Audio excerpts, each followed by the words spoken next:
Please welcome President of Michigan Professional Firefighters Union, Matthew Saar.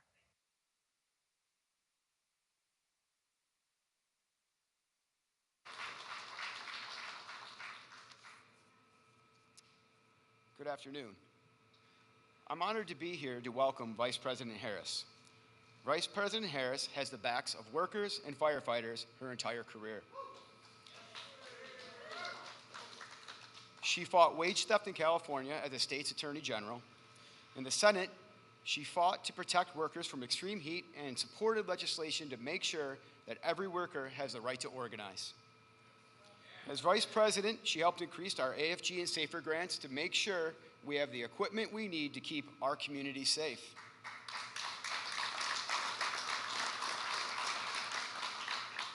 Just last year, Redford Township received $1.5 million for operations and safety.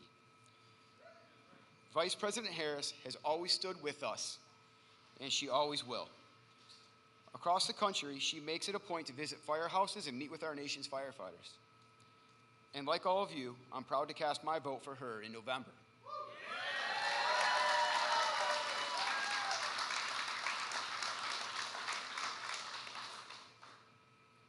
Now, it is my honor to introduce the next President of the United States, Kamala Harris.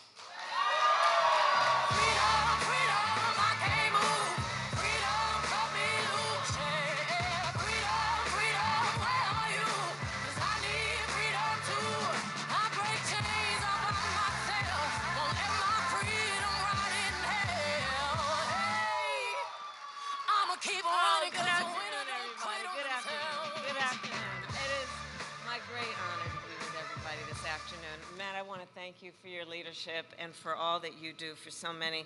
You know, everyone here, you all have chosen to live a life of service in the most extraordinary way. And I'm so thankful to all of you, to Matt, for your leadership and everybody here. And it is so good to be in the House of Labor. Thank you all. Thank you all. Thank you all. And you know, yours is a profession that is more than a profession. It really is about a calling. You know, I was just telling Matt, my brother-in-law just retired as a firefighter in California. So for me, this is personal and it is professional. I know what you guys do.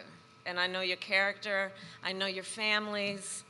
I know what it means for the whole community, for you all to take on the lives that you have decided to live. And I'm so thankful to you. You guys work long shifts with unpredictable hours in some of the most dangerous conditions. You do so on behalf of people you've never met. Sometimes those people will never know your name, but because of what you do, with such sincerity and the highest level of skill and professionalism, their lives are forever better, and they always know and have the comfort of going to sleep at night knowing that should any tragedy come their way, that you guys are out there and would be there.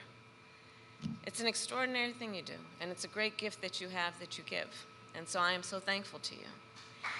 Thank you. And of course, I am thankful for the union that supports you and your right to all that you deserve in terms of the wages and the benefits that you so rightly have earned. And I also want to thank the other brothers and sisters from labor who are here from UAW, IBEW, LIUNA, where are your orange t-shirts? I know you're here somewhere. I thank you all of you. So look, just yesterday we saw another example of the power of collective bargaining, right? When the longshoremen and the U.S. Maritime Alliance came together, ended a strike, and reached an agreement on a record wage, right? They did good. They did good. And I say everywhere I go, look, collective bargaining benefits everybody. And you know, the term, and I'm looking at our young leaders who are here. I'm so glad you guys are here. So collective bargaining, it's just a basic logical point. So here's what it means. It means that in any negotiation, you want the outcome to be fair, right? We all want fairness, right? Everybody wants fairness, or should. So here's the thing about collective bargaining. If you want the outcome to be fair, you got to realize if you're requiring the one worker to negotiate against the big entity, Do we really think that the outcome is going to be fair? Probably not. But if you let the workers together as the collective, then negotiate against the big entity, it's more likely that the outcome will be fair. That's the basic point of collective bargaining. That's the basic point of why we want our unions to be able to do their work on behalf of workers every day. Because we know when union wages go up, everyone's wages go up. Yeah. And when union workplaces are safer, all workplaces are safer. And the bottom line is when unions are strong, America is strong.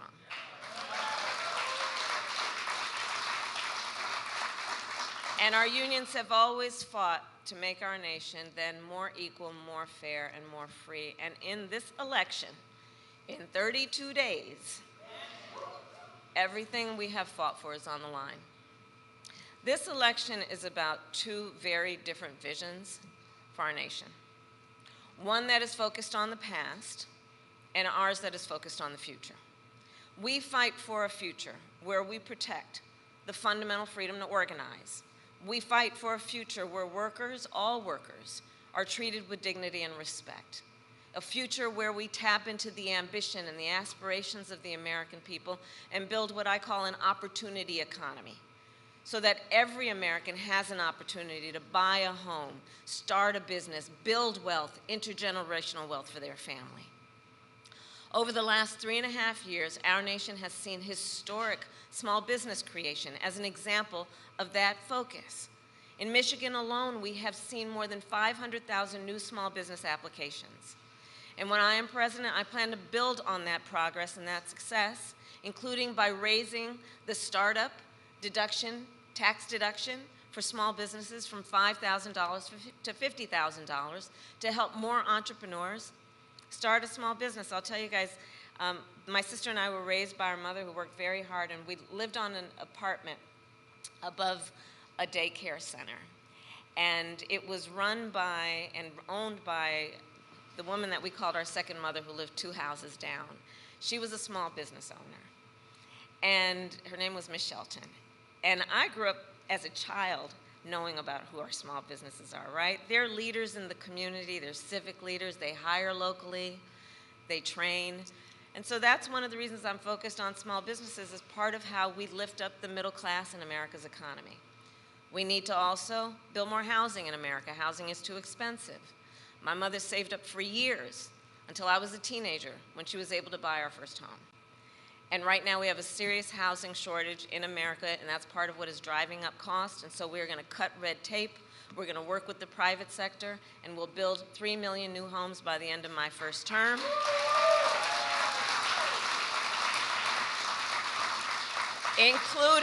Including providing first-time home buyers with a $25,000 down payment assistance so they can just get their foot literally in the door to be able to invest in the American dream, which not everyone has access to these days. We need to lower the cost of living, because look, our economy, while we're making good progress, just this morning, in fact, we got a solid jobs report, over 250,000 jobs created last month, unemployment fell, and just a few weeks ago, the Federal Reserve cut down interest rates, which is going to be great for a lot of folks, but there's still more work we need to do. Prices for everyday things like groceries are still too high. You know it and I know it. And so we have a plan to lower costs on everything from healthcare to groceries, including what I've done in my career as Attorney General, which is we got to take on corporate price gouging. We got to take on what we need to do to understand that if you want to grow the middle class, we need more middle class tax cuts. And the tax cut that is part of my plan will give a tax cut to 100 million Americans. We need to expand child tax credit, and I will do that to expand it to $6,000 so that for the first year of a child's life, their parents have the resources that they need to be able to buy a crib or a car seat. And in that very critical stage of their child's development, just be able to do more than get by, but be able to get ahead. And I say all this to say, I will always put the middle class and working families first. I come from the middle class, and I will never forget where I come from. I will never forget where I come from.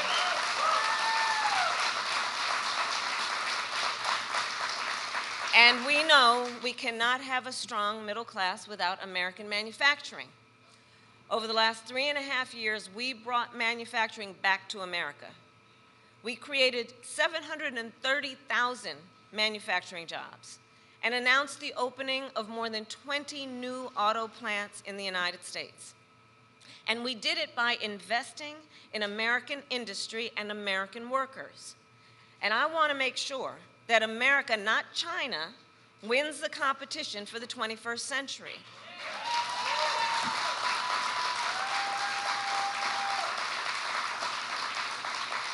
So under my plan, we will invest in the industries that built America, like steel, iron, and the great American auto industry. Yeah. So we can ensure that the next generation of breakthroughs, from advanced batteries to electric vehicles, are not only invented but built right here in America by American union workers.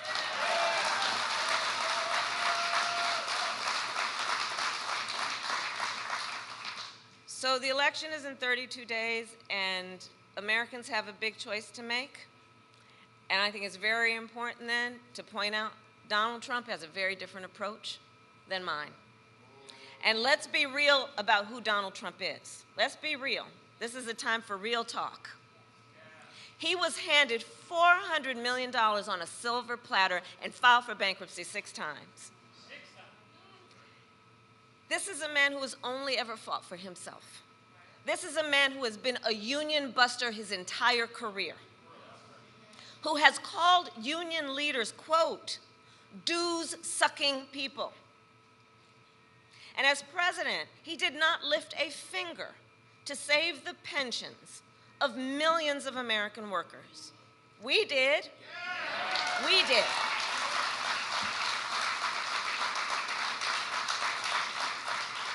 This is a man who sold promise after promise to American workers but never delivered, who said he supports so-called right-to-work laws 100%. Those are his words. He who joked and laughed about firing striking workers. You remember that?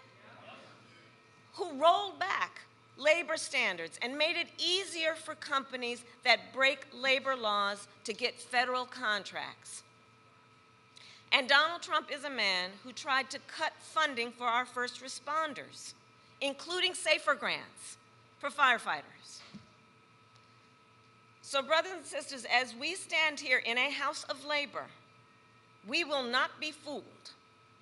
We will not be gaslighted. Donald Trump's track record is a disaster for working people. And he's trying to gaslight people all over our country. But we know the facts, and we know the truth. He is an existential threat to America's labor movement. Just look at his track record to know. He said he was the only one who could bring back America's manufacturing jobs. Michigan knows what I'm about to say. Then America lost nearly 200,000 manufacturing jobs when he was president, including tens of thousands of jobs in Michigan. And those losses started before the pandemic, so we're clear, making Donald Trump one of the biggest losers of manufacturing jobs in American history.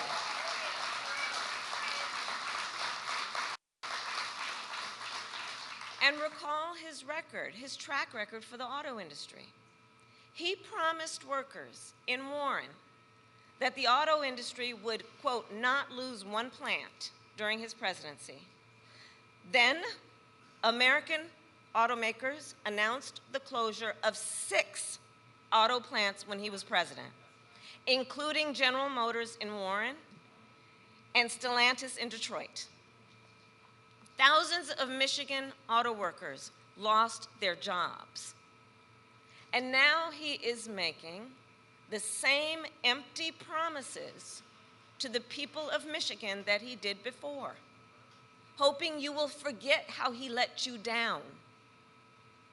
But we know if he wins again, it will be more of the same. Everything he intends to do is spelled out in Project 2025. If reelected, he intends to launch a full-on attack on unions and the freedom to organize. He will ban public sector unions, roll back workplace safety protections, and appoint a union buster to run the Department of Labor. And on top of that, Donald Trump will give billionaires and the biggest corporations massive tax cuts like he did last time. He will cut Social Security and Medicare and impose what I call a Trump sales tax, a 20% tax on everyday goods and necessities, which will cost, the economists have said, which will cost the average American over $4,000 a year more. And if that weren't enough, he intends to end the Affordable Care Act. And even after he tried to repeal it time and time again when he was president, he still has no plan to replace it. Did you guys see the debate?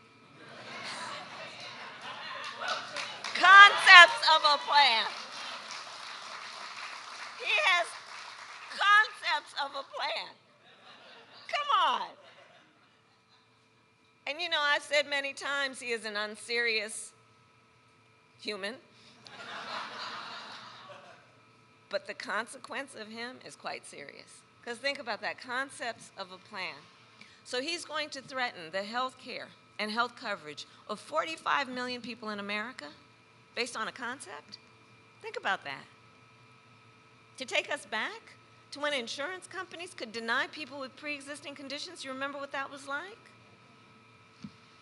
So look, I'm here to say, and I think we all know, it's time to turn the page. It's time to turn the page. Not going back. America is ready to chart a new way forward because we are not going back. No, we're not. And so it all comes down to this. We are here together because we know what is at stake. And we are here together, and I'm looking at the young leaders, because we love our country. We love our country. Yes, we do. We love our country. And I do believe it is the highest form of patriotism to then fight for the ideals of our country and to fight to realize the promise of America. We have 32 days to get this done. And we know this is going to be a very tight race until the very end. And we are the underdog. So we have some hard work ahead of us, but I know who's here. We like hard work. Hard work is good work. Hard work is good work. And we know what we stand for, so we know what to fight for.